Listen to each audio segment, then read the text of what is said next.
¿Qué tal? Muy buenas noches, bienvenidas, bienvenidos.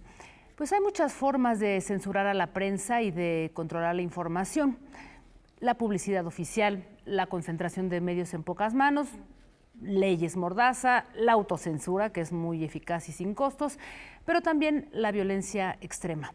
Represalias que van desde una demanda por daño moral hasta el asesinato y la desaparición de un periodista. Hasta el año pasado sabíamos que el sexenio de Enrique Peña Nieto había roto todos los récords. Sin embargo, cifras recientes levantan las alertas rojas. En lo que va de este año, según cifras del Comité para la Protección de Periodistas, por lo menos 6 han sido asesinados. Así es que si esta tendencia sigue, terminaremos el año con 12 o 13 periodistas asesinados, lo cual significaría que este año sería el más letal de la historia mexicana para la prensa. Y ante esta pregunta nos decimos, ¿cuál es el costo de esto para ejercer con libertad el ejercicio del periodismo? ¿Cuál es el impacto para la sociedad? De ello hablamos hoy en Debate 22 y para ello me acompañan Ana Lilia Pérez. Muy buenas noches, gracias por estar con nosotros. Jan Albert Hodgson, muchas gracias, pronuncié bien tu apellido. Buenas tardes. Sí, ¿verdad? Sí. Gracias, muy buenas noches, gracias por estar con nosotros. Y bueno, planteaba yo al inicio del programa pues este panorama que hoy justamente vivimos en medio de dos trágicas noticias. Apenas hace unos días el asesinato de Norma Sarabia en Tabasco, a las puertas de su casa, y hoy hace unas horas Marcos Miranda en Veracruz, rescatado a través de un operativo después de haber sido secuestrado. Un panorama, por supuesto, nada bueno. ¿En dónde estaremos parados, Ana Lilia? Bueno, en la introducción de este programa, que además es un tema muy oportuno, describías tú muy bien cada uno de las afrentas que se tienen todavía en México, a pesar del cambio de régimen, un gobierno que prometió que garantizaría a la prensa el libre ejercicio, la seguridad a los periodistas. Sin embargo, hemos visto que hasta estos momentos México sigue como un país letal para la prensa y todo ese contexto que has descrito en la introducción de este programa también incluye todas las afrentas que se tienen como periodistas para ejercer nuestra profesión. De manera que yo plantearía que esa libertad de expresión es todavía un entre comillas y que los periodistas continuamos en riesgo por ejercer nuestra profesión, pero sobre todo y lo más delicado por ejercer el derecho de la sociedad a estar informada. Datos del comité, Jan, decía yo hace un instante, hablan de que, pues bueno, podríamos alcanzar una cifra mayor a lo que tenemos hasta ahora.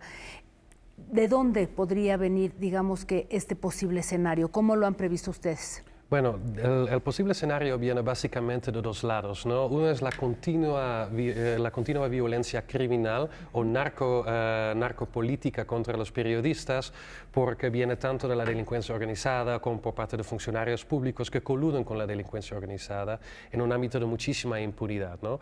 Ese escenario no ha cambiado con el cambio de gobierno en diciembre, es un problema de muchos años, un problema transeccional, no cambia tan fácilmente, pero al mismo tiempo está la política del actual gobierno federal que a través, por ejemplo, de austeridad republicana están recortando fondos a instituciones que deberían estar fortalecidos.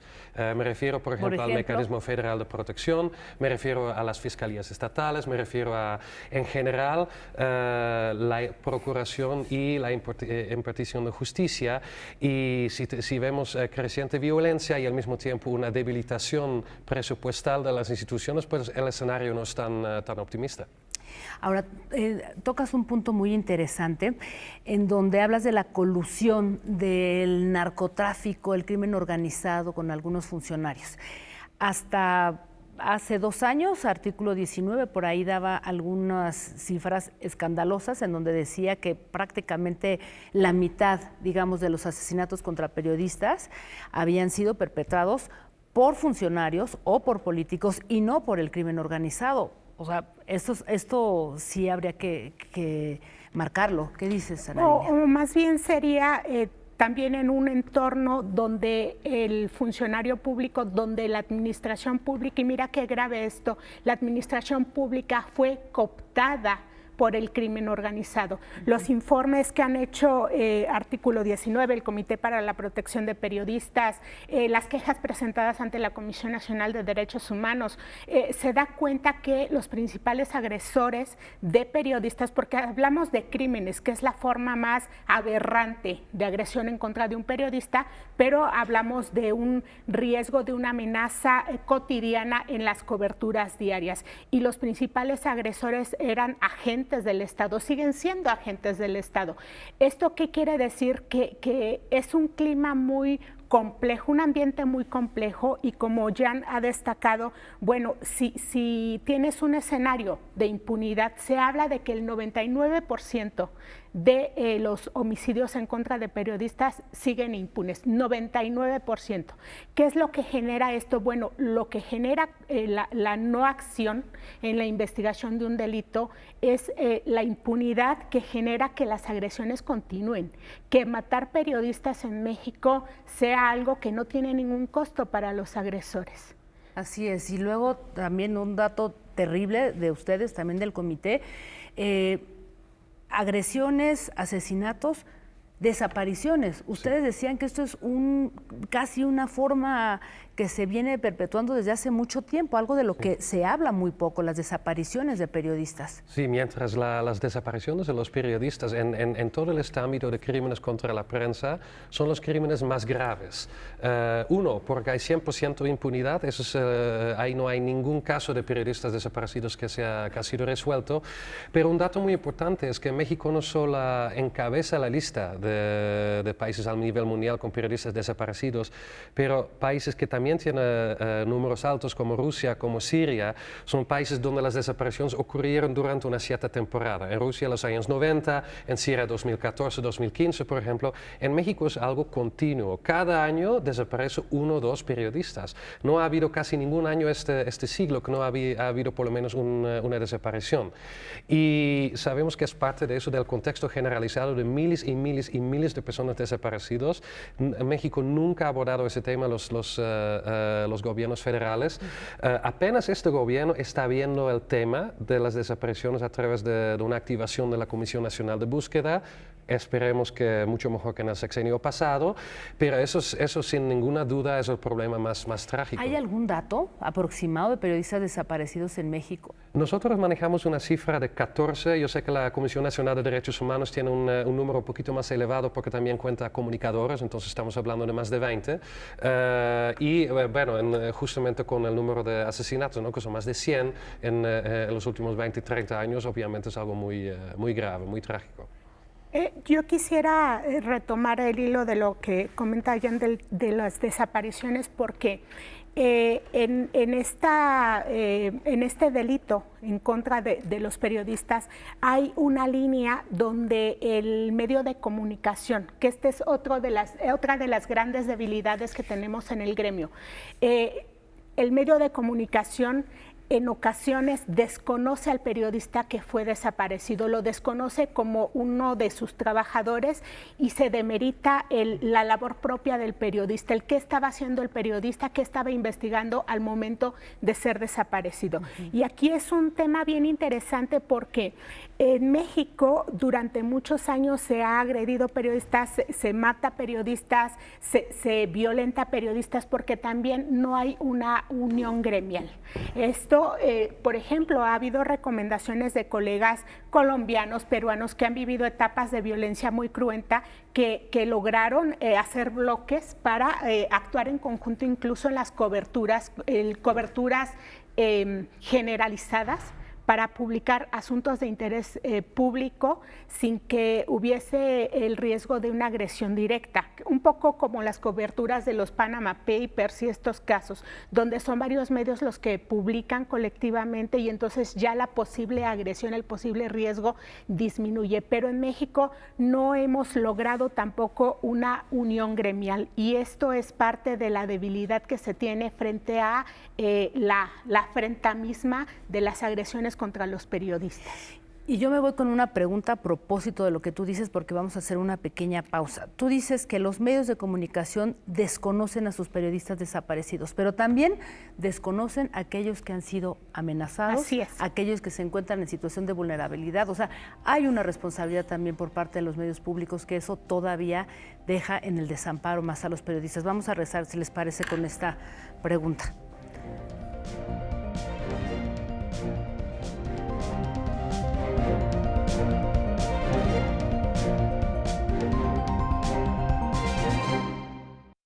Bien, continuamos en Debate 22 y antes de irnos a esta pausa, ponía en la mesa la pregunta de, bueno, la responsabilidad de los propios medios frente a los periodistas amenazados, frente a los periodistas desaparecidos. O sea, hay un desconocimiento total. Y yo creo que tú de alguna manera pues viviste mucho en carne propia, digamos que una situación tremenda en tu exilio en Alemania. A mí me gustaría que habláramos de ese tema porque yo creo que ahí es en donde tenemos que poner también el dedo sobre la llaga.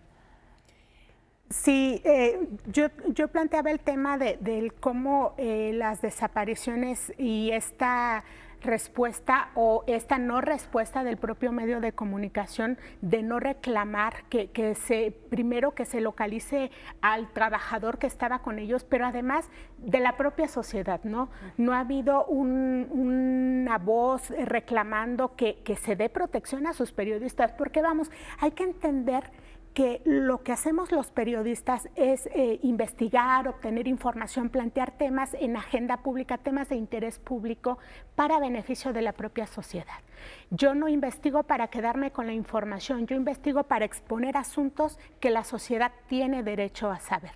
Y cuando el periodista me tocó hablar con familias de colegas desaparecidos para una investigación que hice, que intentaba rescatar el perfil, la memoria, el caso de esos periodistas, su lado humano, el qué pasaba con las familias, porque cuando se agrede al periodista no es solo el periodista, es su público que está siendo agredido, es su familia que está siendo vulnerada, y lo que me encontré fue como en la mayoría de los casos, en ese entonces cuando empecé a investigarlo, los medios desconocían a sus propios periodistas, lo cual lleva a que no se asuma una responsabilidad que se tiene como medio de comunicación. Pero me voy más allá, cuando el periodista padece agresiones de todo tipo, entra a un terreno que suele ser mucho más peligroso, que es el de la autocensura. El pasar por autocensura, yo puedo hablar de mi propia experiencia, el cómo a veces te enfrentas en tal adversidad que tienes una información que puede ser muy buena y es lamentable. ¿Tienes miedo? Es lamentable que sientas miedo y que en lugar de plantear este tema, debe saberlo la sociedad, estés preguntándote si lo que tú publiques te va a generar alguna amenaza, o si la amenaza que te han hecho previamente de matarte, como me lo hicieron a mí, se cumplirá en el momento en que publiques esa información. Y aquí hablamos también, o entramos al terreno de las zonas del silencio. ¿Qué son las zonas del silencio? Son esas zonas del país donde los periodistas ya no publican y donde los medios están dejando de publicar por temor a represalias. Interesante, y yo creo que es de las cosas más importantes y la pregunta que nos hacemos siempre, les decía yo antes de empezar el programa, ¿dónde está la sociedad frente a todo esto? En tu experiencia, y digo, en otras partes del mundo ya, digamos que los ciudadanos hubieran tomado las calles frente a lo que estamos viviendo. ¿Qué es lo que tú miras en el caso mexicano en donde la sociedad se mantiene totalmente al margen y no le importa si hay un periodista asesinado, otro desaparecido, otro amenazado? Bueno, México es una democracia vulnerable, una democracia en construcción, podríamos decir hasta una democracia parcial, ¿no? O sea, que no en todo lado en el país se gozan las mismas libertades que, por ejemplo, acá en la Ciudad de México. Y yo creo que es muy importante que en una situación de democracia tan vulnerable, que las mismas autoridades muestran a la población, nosotros somos un gobierno democrático y un gobierno democrático no puede existir sin una prensa libre.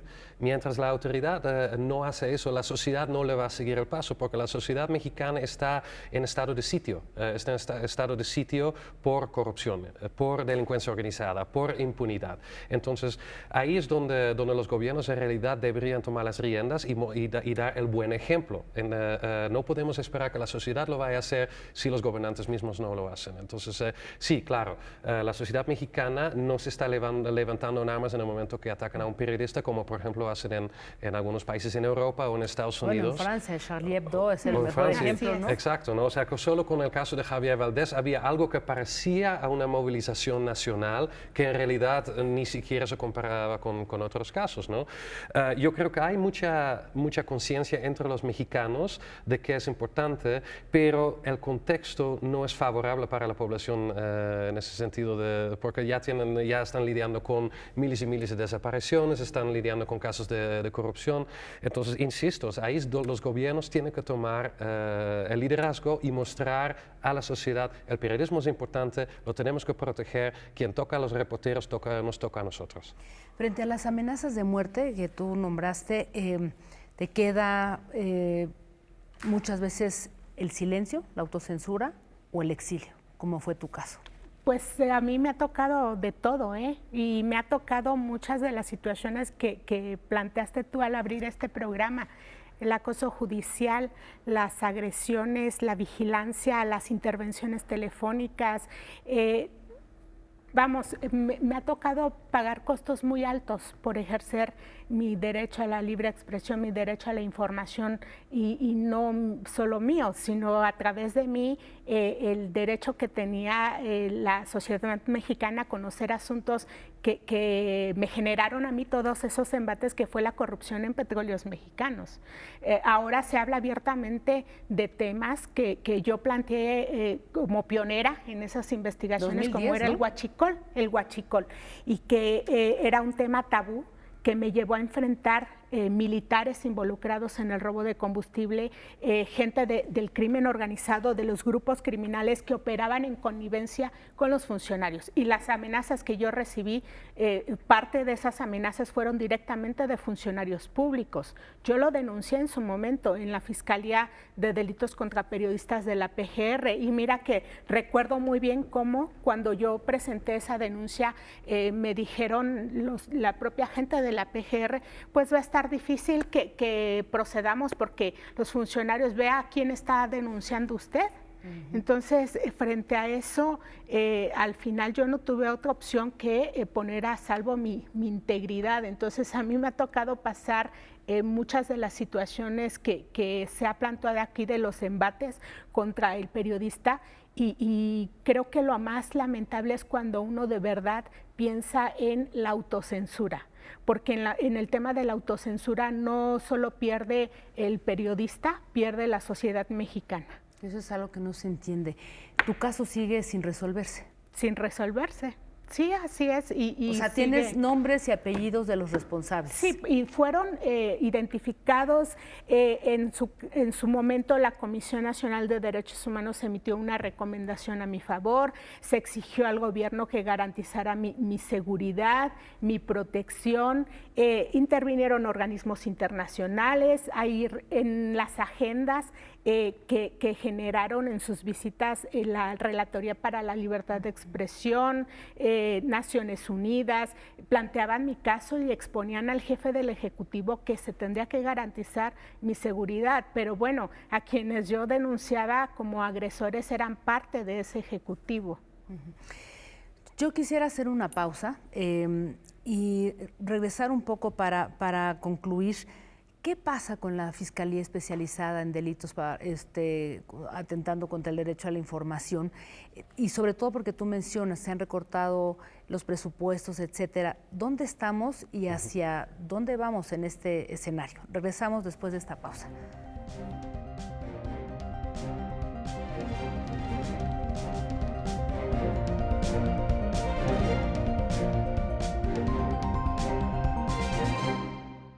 Regresamos aquí a Debate 22. Te preguntaba, Jan, antes de ir a la pausa, sobre la Fiscalía Especializada en Delitos contra la Libertad de Expresión, pero me gustaría, porque yo estoy segura que en general el ciudadano de a pie no tiene idea cuántas instituciones, cuántos organismos hay para defender a un periodista? ¿Cuántos hay, por ejemplo? O sea, está la Fiscalía, el mecanismo, o sea, ¿cuáles son todos estos mecanismos? Está la Fiscalía, es el mecanismo para la protección. ¿Qué otros? ¿Por qué otros pasaste? Pues yo diría que a mí quien me apoyó fueron organizaciones no gubernamentales. Reporteros Sin Fronteras. Artículo 19, y creo que son las organizaciones no gubernamentales las que realmente han hecho un trabajo que debía haber hecho el gobierno, un trabajo efectivo, un trabajo no solo de visibilizar la situación de riesgo de los periodistas, sino de impulsar el que se ponga la mirada ahí, porque aquí es muy evidente que la sociedad mexicana aún no lo diría en términos de valorar, sino no se considera lo suficiente el cómo les puede afectar el que agredan a un periodista. Y yo quiero plantear aquí un tema también de cómo actualmente que se pone tantas etiquetas a la prensa, que se dice estos son así, estos asá. No quiero repetir las palabras porque estoy en contra de esas etiquetas, pero creo que eso lo que está generando es una división aún mayor entre el propio gremio, pero una división también entre la propia sociedad.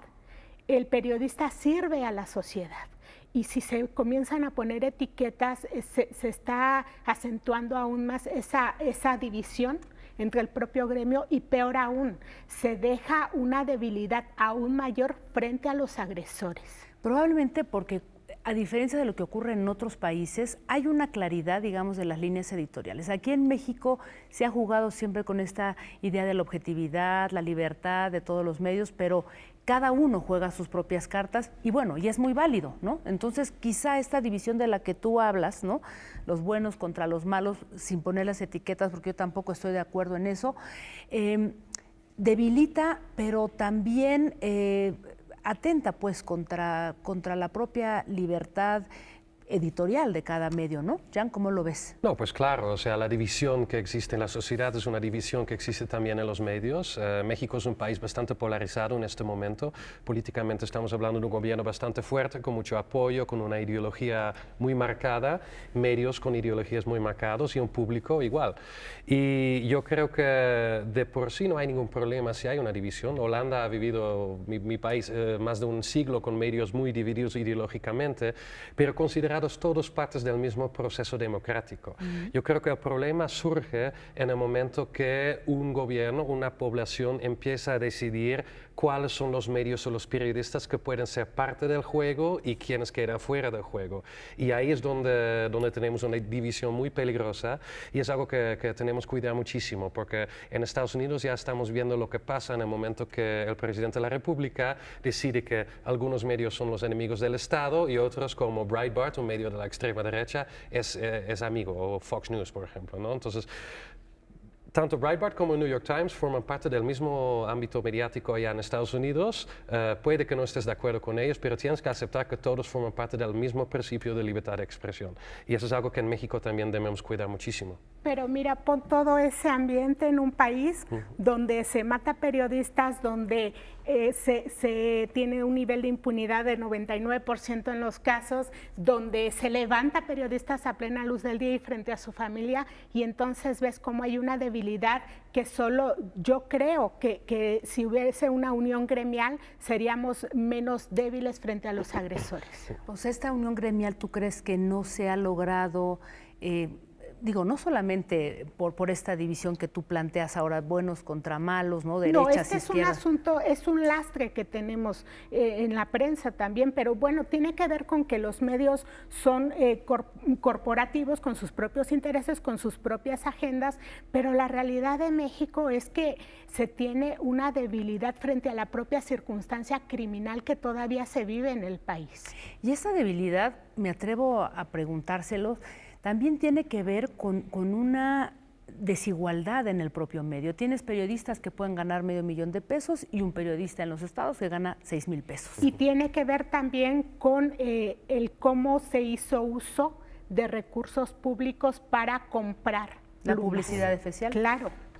Y bueno, hay una cuestión, ¿no? Un periodista muy afortunado que cuenta con recursos económicos, una red de apoyo, en ese momento cuando ese periodista sufre una amenaza, rara vez necesita la sociedad civil, porque ya cuenta con muchísimos recursos, ¿no? Este año, los periodistas agredidos, los periodistas asesinados, todos han sido reporteros de radios comunitarias, medios pequeños, pequeños sitios de internet. Son los periodistas siempre los más vulnerables. Y yo diría que son los periodistas que realmente hacen el trabajo que debe hacer un periodista.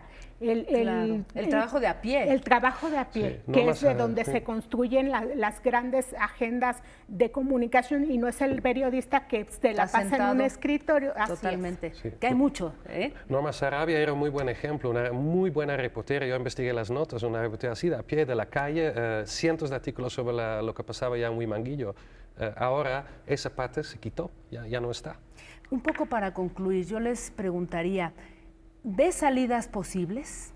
¿Hacia dónde vamos? ¿Qué caminos tomar en medio de este panorama nada halagador?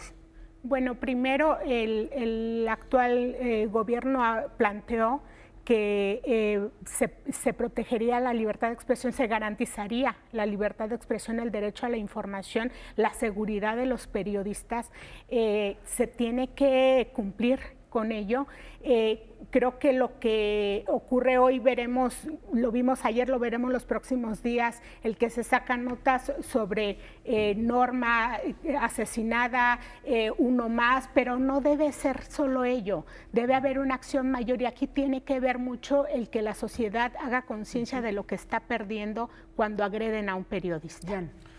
Bueno, lo que mencioné al principio, ¿no? O sea, sería un muy buen comienzo si el gobierno del presidente López Obrador empezaría a, en vez de recortar presupuesto de instituciones que deben cuidar a los periodistas, empezar a fortalecerlos. Un solo dato que les quiero compartir. Hace unos años el Mecanismo Federal de Protección tenía 36 empleados y menos de 100 casos de personas incorporadas. Hoy en día, casi 900 casos y 36 empleados. La situación ha empeorado, la institución ha sido debilitada, no ha sido fortalecida. Y ahí ya deberíamos empezar. Pues antes de irme, importante decir que están organizando la primera cumbre del CPJ aquí en México el próximo martes. Rápidamente, es en el Museo Nacional de Antropología, Auditorio Jaime Torres Bodet. Es acceso libre, pero con cupo muy limitado, entonces que todos se registren en cpj.boletia.com y ahí vamos entre un gran grupo de periodistas. Participan más de 15 periodistas. ¿Es el martes 18? Martes 18, sí. Perfecto, pues muchas gracias por estar con nosotros. Gracias por sus comentarios tan importantes. Nos vemos el próximo jueves aquí en Debate 22. Gracias por acompañarnos.